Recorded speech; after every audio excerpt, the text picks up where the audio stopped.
Éxodo capítulo 28, verso 31. Vamos a continuar con esta serie, la redención de Dios. Este es el tema número 69 de esta serie. Continuamos con nuestro tema de la semana pasada, Cristo en el sacerdocio, parte 2. Cristo en el sacerdocio, parte 2.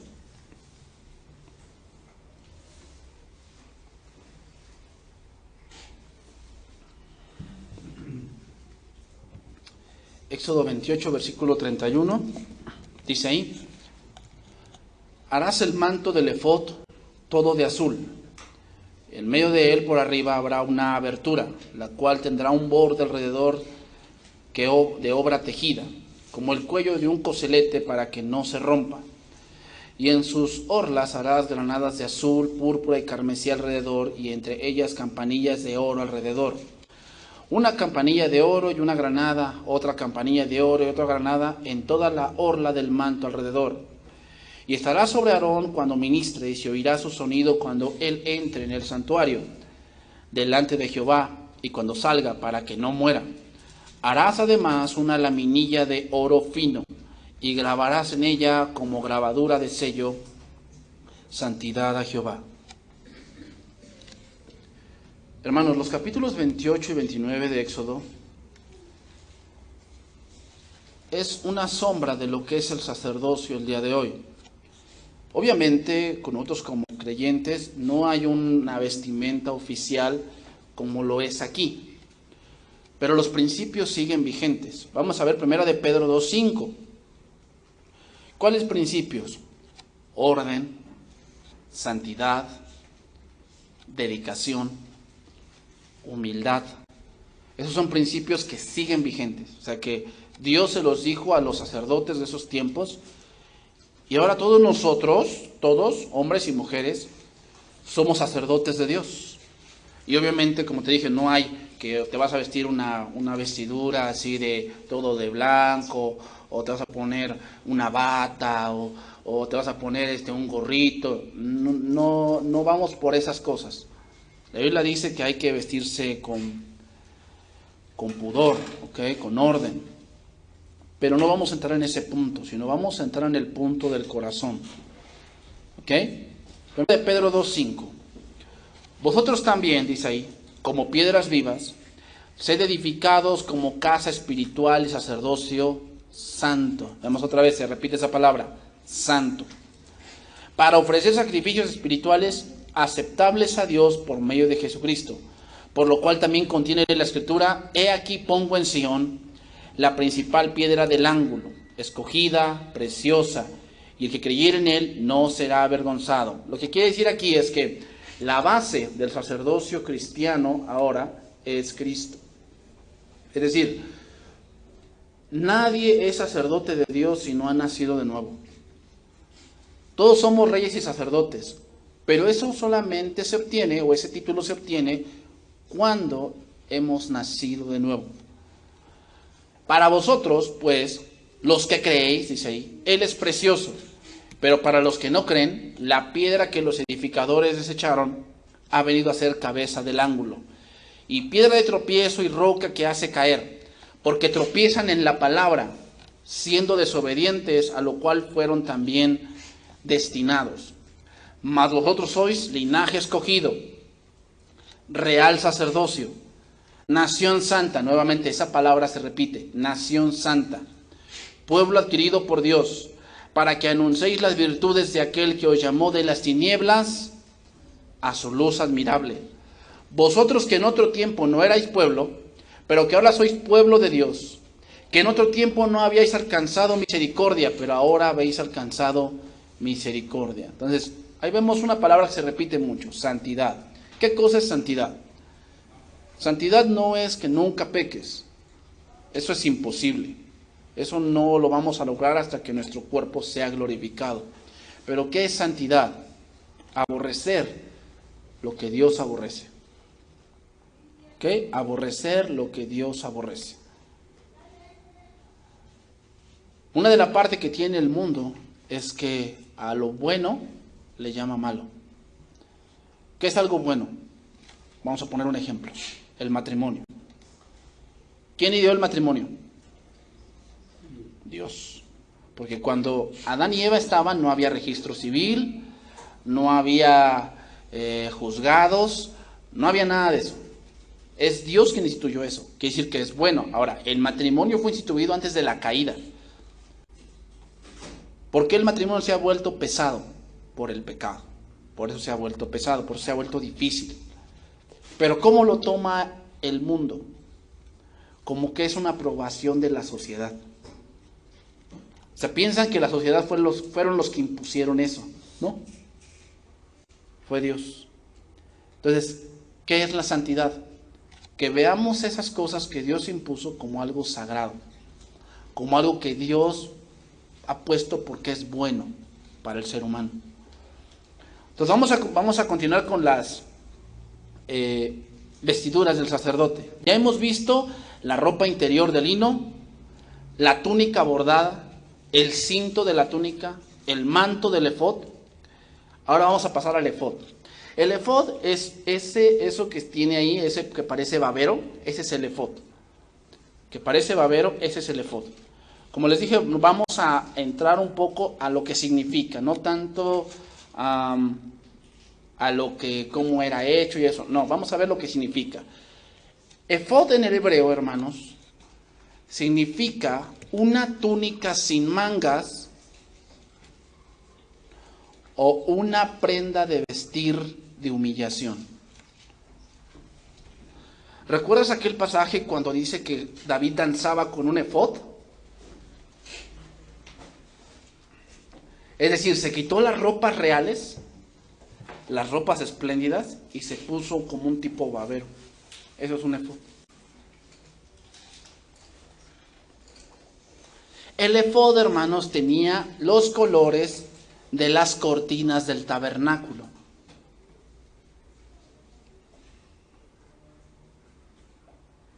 ¿Ok? Y se sostenía en los hombros con broches especiales. Y en los hombros, hermanos, en los hombros tenía 6 piedras preciosas de un lado y 6 piedras preciosas del otro. ¿Qué significa esto? Que el sumo sacerdote llevaba a su pueblo ¿en dónde? En los hombros. Era una representación de eso.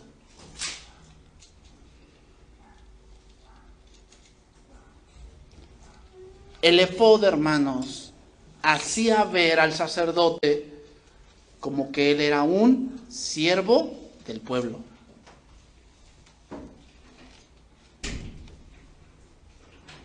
Un siervo del pueblo.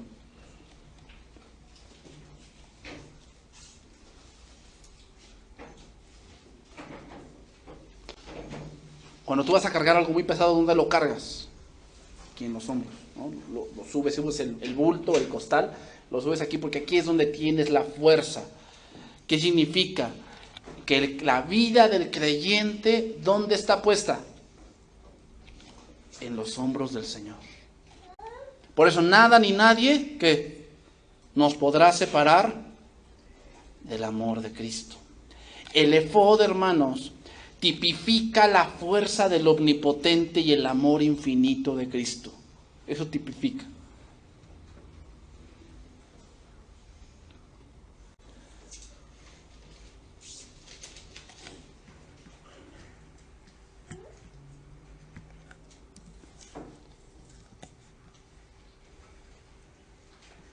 En Colosenses capítulo 1 vemos esto, dice ahí, versículo 15. Él es la imagen del Dios invisible, el primogénito de toda creación. Aquí está hablando de Cristo. Porque en Él fueron creadas todas las cosas, las que hay en los cielos, en la tierra, visibles e invisibles, sean tronos, sean dominios, sean principados, sean potestades. Todo fue creado por medio de Él y para Él. Y Él es antes de todas las cosas, y todas las cosas en Él subsisten. ¿Qué quiere decir? Que el efod va sostenido de los hombros. Que Cristo es el que sostiene no solamente nuestra vida, sino todo el universo. todo el universo. Eso quiere decir.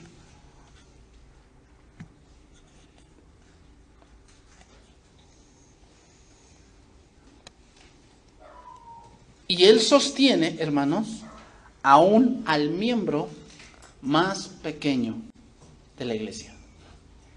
Aún al más viejo de la iglesia, que tiene muchos años, aún al nuevo, ¿quién lo sostiene?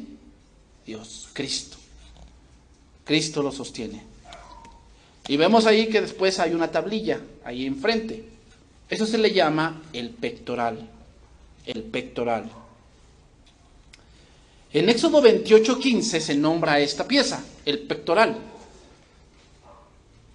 Dice ahí, harás asimismo el pectoral del juicio de obra primorosa, lo harás, conforme a la obra del efod de oro, azul, púrpura, carmesí y lino torcido. Será cuadrado, de 1 palmo de largo y 1 palmo de ancho. Y lo llenarás de pedrería de 4 hileras de piedras, una hilera con una piedra sárdica, un topacio, un carbunclo, eran piedras preciosas. Y las piedras serán según los nombres de los hijos de Israel, 12 según sus nombres, como grabaduras de sello, cada una con su nombre serán según las 12 tribus. Esta parte del pectoral, hermanos, también se le llamaba racional. ¿Qué era eso? Era una bolsa de tela que tenía por fuera 12 piedras, las cuales representan las 12 tribus de Israel. Y dentro de esa bolsita había algo llamado Urim y Tumim. ¿Qué era el Urim y el Tumim? Significan luz y perfección. Ahora fíjate, te voy a decir algo. Había piedritas aquí en el pectoral y había piedras en el efod. En el efod, hermanos, que aquí eran las piedras aquí en los hombros, la posición de las piedras era según el orden de nacimiento. El mayor de todos los hijos de Jacob fue Rubén. Ese fue el mayor. Y el menor, Benjamín. Fue el último hijo que él tuvo. Pero en el pectoral, Dios dio el orden. En el efod, las piedras eran de acuerdo al nacimiento de los hijos de Jacob. Pero en el pectoral eran de acuerdo a como Dios los nombró. ¿Qué quiere decir esto? Que Dios ve primeramente a su pueblo como piedras preciosas. ¿Cómo te ve Dios a ti? Eres importante para Dios. Y tan importante eres que Dios te tiene que ir moldeando. O sea, no creas que Dios tiene consentidos, no. Hay personas obviamente diferentes. Todos los hijos de Jacob fueron diferentes. Todos los hijos de Jacob, pero eran hermosos. Cada piedra preciosa, hermanos, era diferente pero preciosa. Así veía a Dios y así ve Dios a la iglesia, como una piedra preciosa. Y dentro había el Urim y el Tumim. ¿Qué es el Urim y el Tumim? Eran 2 piedras que eran blanca y negra. Blanca y negra. Y estas se utilizaban, hermanos, para tomar decisiones.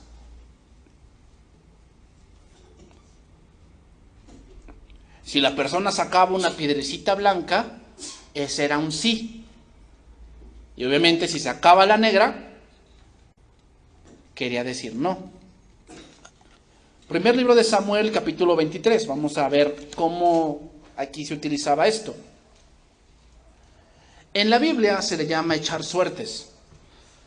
Pero hermanos, la suerte no existe. O sea, Dios no tiene nada que ver con la suerte. ¿Por qué se utiliza esa palabra en el Antiguo Testamento de echar suertes?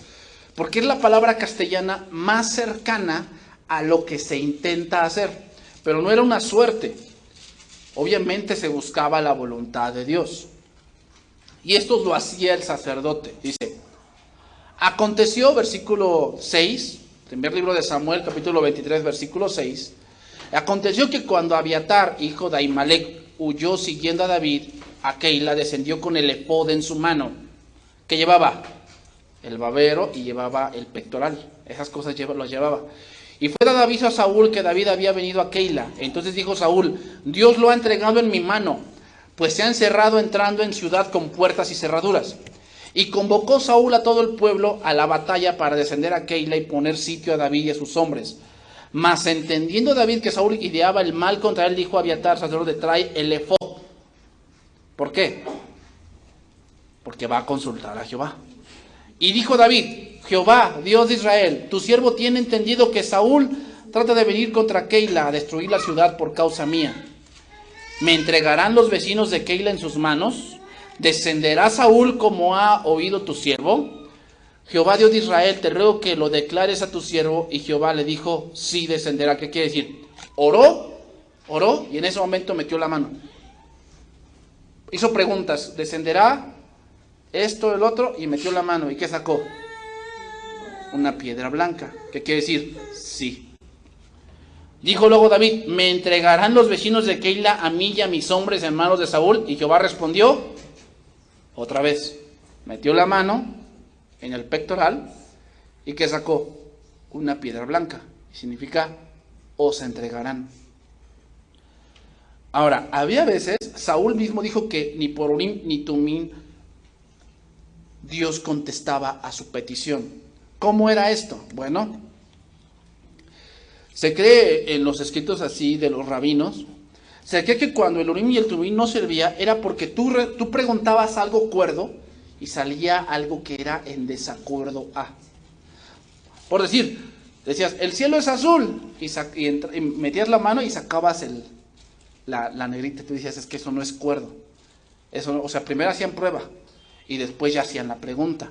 Entonces, cuando Saúl consultó a Dios, Dios le daba respuestas erróneas. Quiere decir que Dios no le contestaba. Eso es lo que creían los rabinos.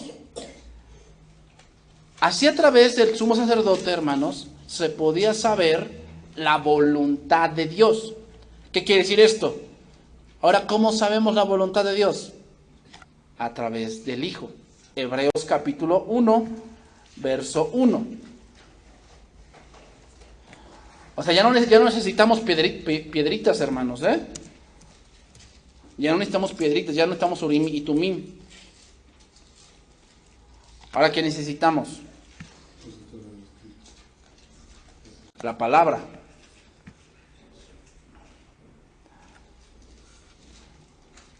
¿Qué dice ahí? Dios, habiendo hablado muchas veces y de muchas maneras a los hombres por los profetas, ahora nos ha hablado, ¿qué? Por el Hijo. Por el Hijo. Es decir, hermanos, la palabra profética o la palabra autoritativa ya está completa. Ya está completa. Ya no necesitamos, cuando tú vas a un consejo pastoral, o sea, yo no tengo la palabra autoritativa. Es decir, yo no tengo la palabra absoluta. Tú tienes que tener un discernimiento de la palabra. ¿Ok? Porque uno de los casos que se ha dado dentro de la iglesia es que el pastor le dice a alguien: Dios me dijo que tú te vas a casar con él. ¿Es palabra autoritativa? No. Es palabra que tiene que ser juzgada. Es decir, ¿si es la voluntad de Dios eso? Pero es que el pastor lo dijo. Pues lo dirá Juan sin miedo. Pero no es palabra autoritativa. Tienes que razonar si es lo que Dios quiere para tu vida. ¿Cómo lo vas a razonar? Adentrándote en la palabra. O sea, si yo te digo: es que ella se va a casar contigo y es una del mundo, ¿será la voluntad de Dios? Agrede los principios de Dios. Agrede los principios de Dios. Entonces, ya no necesitamos así que vamos a echarnos un volado. A ver, vamos a ir a predicar, ¿sí o no? ¿Y echamos un volado, Urim y Tumim? No, ya no necesitamos eso. Lo que necesitamos es oración y estudiar la palabra de Dios para que Dios nos dé una respuesta. Entonces, ¿qué podemos decir de esto del Urim y el Tumim? Que Jesucristo, hermanos, es la verdad. Y que el Espíritu Santo nos comunica todo el consejo de Dios. ¿Quieres saber qué es lo que quiere Dios para ti en tu vida diaria? Tienes que leer la palabra de Dios. ¿Cómo leer la palabra de Dios? Hay que tener un estudio sistemático. Sistemático. ¿Qué quiere decir? Que primero vas a leer todo el Evangelio de Juan, vas a leer todo Romanos, vas a leer tal vez el Génesis, pero todo. No es hoy el lunes como de Juan y después el martes me voy a Apocalipsis. Entonces quieres saber la voluntad de Dios y a lo mejor estás leyendo Sofonías que ni lo entiendes, pero lo estás leyendo. No. Todo la Biblia está llena de diferentes manjares, hablando en una cuestión gastronómica. En la Biblia hay papilla, hay verduras, hay carne sólida, hay carne más blanda, hay diferentes comidas para tu necesidad. ¿Cuál es una carne sólida? La profecía. Es una carne muy dura, muy fuerte, que necesitamos tiempo para digerir. ¿Cuál es una carne o una comida que es más liviana? Los evangelios. Que leas Marcos, que leas Lucas, que leas Juan. Es una comida más ligera. La historia también puede ser una comida ligera. Pero muchos se van, ¿a dónde? Imagínate un niño y se va a comer un filete de roast beef. Se va a empachar. Por eso hay mucha gente que no, es que ya me confundí, creo que la Biblia se contradice. Es que se metió en cosas que aún no está listo para digerir. Entonces, ¿qué podemos decir de las piedras preciosas? Que todos son distintos, pero ninguno inferior. ¿Qué? Cada uno tiene su lugar en el cuerpo de Cristo. Y a cada uno Dios le tiene su cuidado.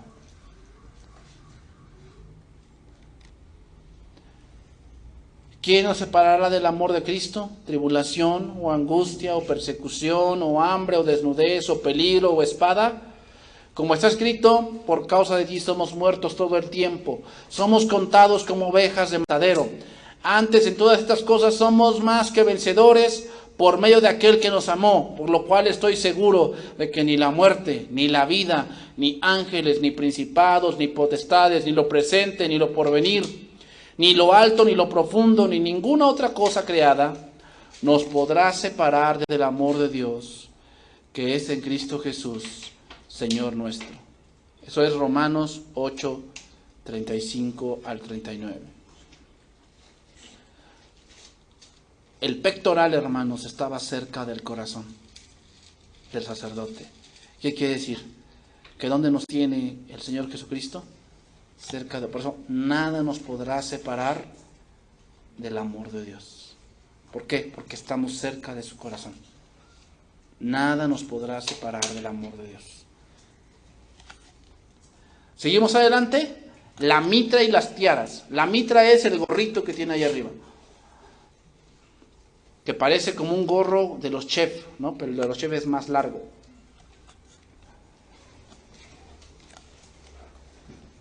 Eso lo podemos ver en Éxodo capítulo 28, versículos 36 al 39. Ahí está esa parte del sacerdote, la mitra.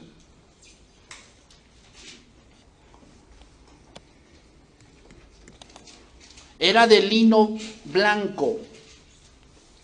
¿Qué representa el lino blanco? El carácter santo de Cristo. Y era sostenido por un cordón azul. ¿Qué quiere decir? Que Cristo es Dios. Y había una lámina de oro que decía: Santidad a Jehová. También se le llamaba, hermanos, la diadema santa. Así se le llamaba.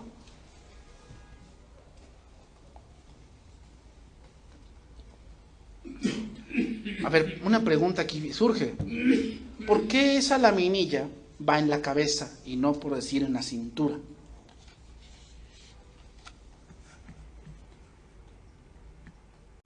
¿Te has puesto a pensar eso? ¿Por qué? Yo me puse a pensar en eso. ¿Por qué va esa laminilla aquí en la cabeza y no en la cintura? Santiago 1 nos lo dice, vamos a ver ahí. Santiago 1, versículo número 12.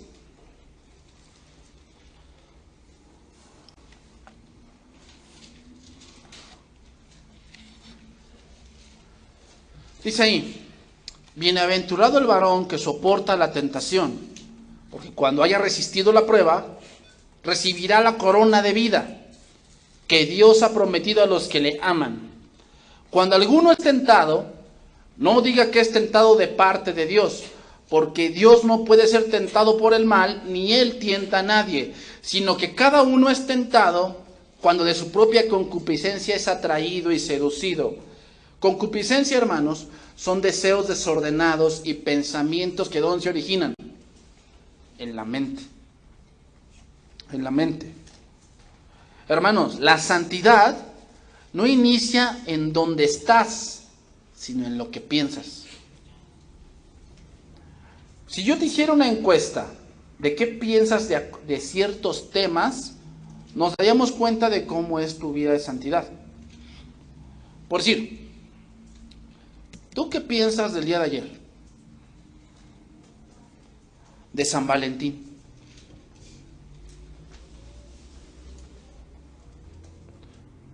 Y hay muchos que empiezan a pensar, bueno, es que si yo doy un regalo este día, estoy pecando porque estoy haciendo idolatría. Hay otros que dice la Biblia, algunos hacen diferencia de un día y de otro día les da igual, ¿no? Ok. Pero ¿tú qué piensas acerca del amor? Tu santidad se va a ver de acuerdo a lo que piensas. Porque como piensas es como actúas. Eres lo que piensas. Entonces, ¿qué piensas del amor? Pues yo creo que el amor es pues lo que sienta bonito, que yo sea feliz. Así es como actúas. ¿Qué piensas de la Biblia? Bueno, sí es palabra de Dios, pero a veces se torna bien aburrida. O sea, la verdad, a veces no la entiendo y por eso yo le dejo de leer. Así eres con Dios. Cuando Dios te manda algo que tú no entiendes, ¿qué? No lo haces porque no lo entiendes. Hermanos, hay cosas que no vamos a entender. Sin embargo, ¿qué? Dios te va a mandar a hacerlas. Entonces, ¿dónde se ve tu santidad? ¿Por qué la laminilla estaba en la cabeza? Porque ahí es donde empieza, hermanos. Ahí es donde empieza. Eres lo que piensas. ¿Qué piensas, mujer, de tu posición dentro del matrimonio? Que tú eres la ayuda idónea. Pues yo creo que eso es esclavismo. Porque la mujer también tiene derechos y yo también puedo tomar decisiones. Así es como actúas. ¿Qué piensas, hombre, de ser la autoridad? Pues no sé, como que creo que está difícil, ¿no? Está difícil, la verdad, tomar una decisión así está difícil. Y yo como que creo que yo no puedo. Por eso luego le digo a ella, toma la decisión tú. Ahí lo que Dios te inspire. Así es como actúas. Porque eso piensas. Tu santidad, hermano, va a depender de lo que piensas. Por eso muchas de las tentaciones no es del diablo, es de ti mismo. Pues digo, el mayor enemigo que tú tienes, eres tú mismo. El que más estorbo te pone, eres tú mismo. ¿Qué opinas de disciplinar a tus hijos? No. No, yo me prometí a mí mismo que nunca les pegaría, que nunca les diría nada. Así es como actúas. Porque eso es lo que piensas. O sea, ¿te das cuenta? Santidad no es que nunca te equivoques. Santidad es que te alinees a lo que Dios dice. Y hay cosas que sí, que no nos parecen. Obviamente no. O sea, como hijo, pues que honra a mis padres no me parece. Yo quiero hacer mi vida. No me parece. Pero si quieres la santidad y quieres la bendición de Dios, vas a acoplarte a eso. Por eso dice la palabra en 2 Corintios 10, derribando todo argumento que se levanta contra la obediencia a Cristo. O sea, cuando yo te doy un argumento de la Biblia, en tu mente hay otro. Es que, mira, sí, ahí lo dice la Biblia, pero yo pienso, ese es tu argumento. Ah, bueno, ¿quién tiene que prevalecer? Obvio el de la Biblia, pero como actúas es como piensas. Porque tal es tu pensamiento, tal eres tú. Ahora, esta diadema santa, o esta que tenía la mirilla, solamente la utilizaba el sumo sacerdote. Solamente él la utilizaba. Los demás, hermanos, los demás sacerdotes utilizaban tiaras. ¿Qué quiere decir esto? Significa un gorrito diferente, más pequeño, se les llamaba tiaras. La palabra tiara en el hebreo significa levantar. Eso significa levantar. ¿Qué quiere decir esto, hermanos? Que tú y yo como sacerdotes, nuestra misión es levantar ¿a quién? A Cristo. Pero hay una contraparte, hermanos, en la Biblia. A ver, vamos a ver Apocalipsis 17:1. Hay una contraparte en la Biblia que se le llama el sistema del mundo. El sistema del mundo. Que también tiene una tiara, también tiene una laminita el mundo. Esa te la voy a decir cuál es. Apocalipsis 17:1. Vino entonces uno de los 7 ángeles que tenía las 7 copas y habló conmigo diciéndome, ven acá y te mostraré la sentencia contra la gran ramera, la que está sentada sobre las muchas aguas. Aquí las aguas en la profecía significa los muchos pueblos. Eso significa, las aguas son los muchos pueblos. Aquí está hablando en un tema, en un lenguaje metafórico. No es literal, es metafórico. Las aguas aquí representan pueblos. Y la gran ramera habla de todo el sistema que hay en el mundo. En todo el mundo hay un sistema. Dice, la cual han fornicado los reyes de la tierra. Es decir, todos han probado sus excesos de esos sistemas. Date cuenta, lee por decir de Alejandro Magno. Muchos dicen que Alejandro Magno era homosexual. Esa parte es de la gran ramera. Lee sobre los Césares. Todos los Césares tenían algo en común, la mayoría de ellos. Exceso en el sexo, exceso en el comer, exceso en el matar. Ese es el sistema de la gran ramera. Y los moradores de la tierra se han embriagado con el vino de su fornicación, es decir, los excesos. Y me llevó en el espíritu al desierto, y vi una mujer sentada sobre una bestia escarlata, llena de nombres de blasfemia, que tenía 7 cabezas y 10 cuernos, y la mujer estaba vestida de púrpura y escarlata, y adornada de oro, de piedras preciosas y de perlas, y tenía en la mano un cáliz de oro lleno de abominaciones, y de la inmundicia de su fornicación, y en su frente un nombre escrito, un misterio, Babilonia la Grande. Babilonia viene del nombre Babel, que está ahí en Apocalipsis, es confusión. Por eso el mundo anda confundido, porque eso es lo que provoca el pecado de Babilonia, confusión en el mundo. ¿Se date cuenta? O sea, el hombre ya no sabe si es hombre o mujer, si está encerrado en el cuerpo de un hombre, está encerrado en el cuerpo de una mujer, está confundido. Cuando el hombre tiene muchas mujeres, ya no sabe si le gustan las mujeres, ya no sabe, porque ha tenido tantas. Eso le pasó, ¿sabes a quién? A Elvis Presley. Tuvo tantas mujeres que estaba tan confundido de que no sabía qué hacer más.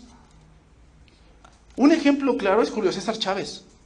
Le preguntaron, oye, tú tienes dinero, tienes fama, tienes mujeres, ¿cómo te sentías en ese momento? Y decía, ¿sabes cómo me sentía?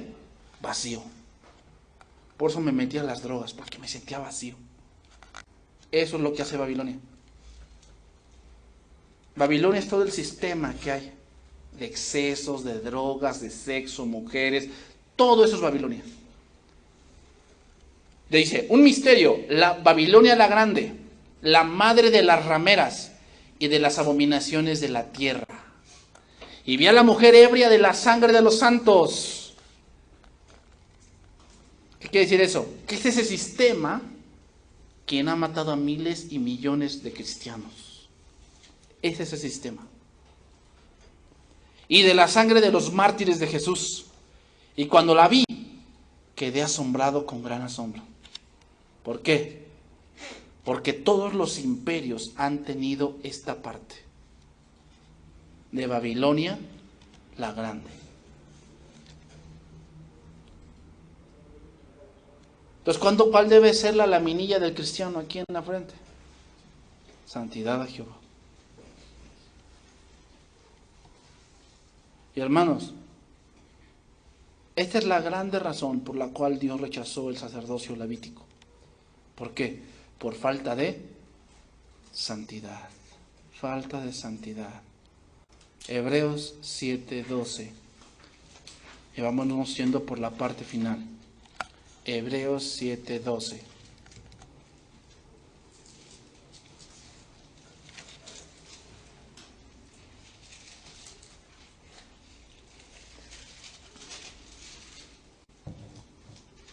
Dice ahí, Hebreos 7:12, porque cambiado el sacerdocio, necesario es que haya también cambio de ley. Si se hace un cambio de sacerdocio, ¿dónde entra el sacerdocio? En la ley ceremonial. La ley ceremonial es todos los bueyes, todo lo que es las oblaciones, todo lo que es los sacrificios de anuales, la vaca alazana, la cebada, todo eso es la ley ceremonial. Cambiado el sacerdocio, ¿cuál debe cambiar? La ley ceremonial, porque es donde ahí entra. Y aquí el de quien se dice esto es de otra tribu, de la cual nadie sirvió al altar. ¿Qué quiere decir? Que Cristo vino de otra tribu llamada la tribu de Judá. ¿Y quién es la que servía en el tabernáculo? La tribu de Leví. Porque manifiesto es que nuestro Señor vino de la tribu de Judá, de la cual nada habló Moisés tocante al sacerdocio. Y esto es aún más manifiesto si a semejanza de Melquisedec se levanta un sacerdote distinto, no constituido conforme a la ley del mandamiento acerca de la descendencia, sino según el poder de una vida indestructible. La falta de santidad, hermanos, lo que va a hacer es minar tu vida. Cuando alguien no camina de acuerdo a los principios de Dios, su vida será un calvario. La santidad no solamente es para agradar a Dios, es cuidar tu vida. Es cuidar tu vida. Cuando no hay santidad en tu vida, va a hacer que tu vida se destruya poco a poco.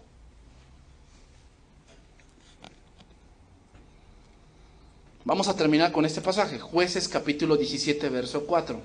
Vamos a ver algo que se ha metido mucho a la iglesia y que, hermanos, cuando llevamos la vida así, vamos a terminar en una situación muy triste. En el capítulo 17 de Jueces, el libro de Jueces, hermanos, es uno de los libros que más oscuridad tiene. ¿Por qué? Porque fue un tiempo en que el pueblo de Israel no tenía rey. Es decir, no había autoridad. No había quien pusiese orden. Ese es el orden de Dios, hermanos.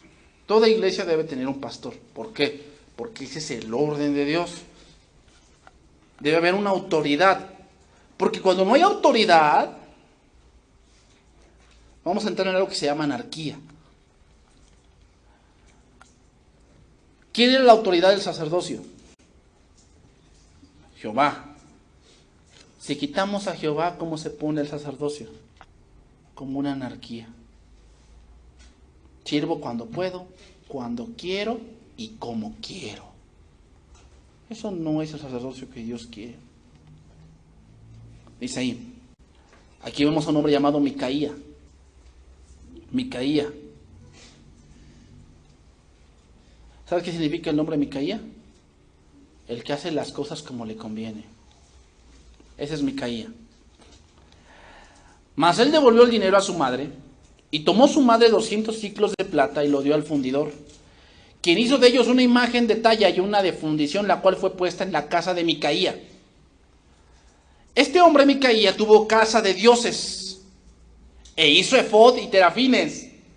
O sea, hizo algo parecido a eso, lo hizo. O sea, él mismo se hizo su sacerdocio a su manera, se hizo dioses a su manera, se hizo servicios a su manera, y consagró a uno de sus hijos para que fuese su sacerdote. En aquellos días, ¿qué dice ahí? No había rey en Israel, y cada uno hacía lo que bien le parecía. Es la típica de, solo Dios puede juzgarme. Solo Dios, o sea, a mí nadie que me juzgue, solo Dios puede juzgarme. O sea, cada uno hace lo que, o sea, si a mí me parece vivir así, que Dios me juzgue.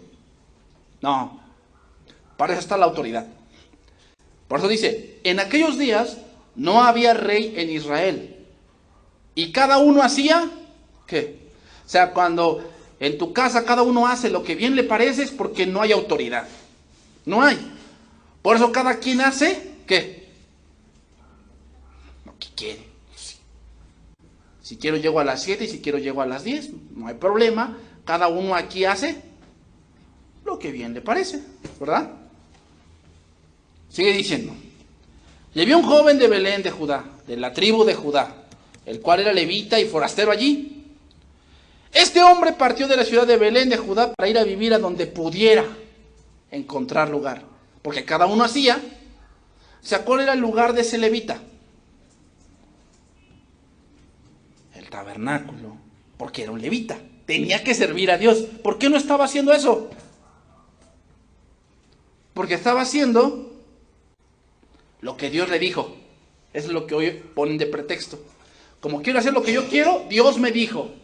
¿Será? ¿Dios te dijo? Y dice el versículo 9. Mira, aquí parece, ¿no? Que dice el dicho, Dios los hace. O sea, ¿por qué fue a terminar con Micaía? Porque, hermanos, cuando hay un pecado en común, te juntas. O sea, ¿te vas a juntar con alguien que no comparte tu mismo pecado?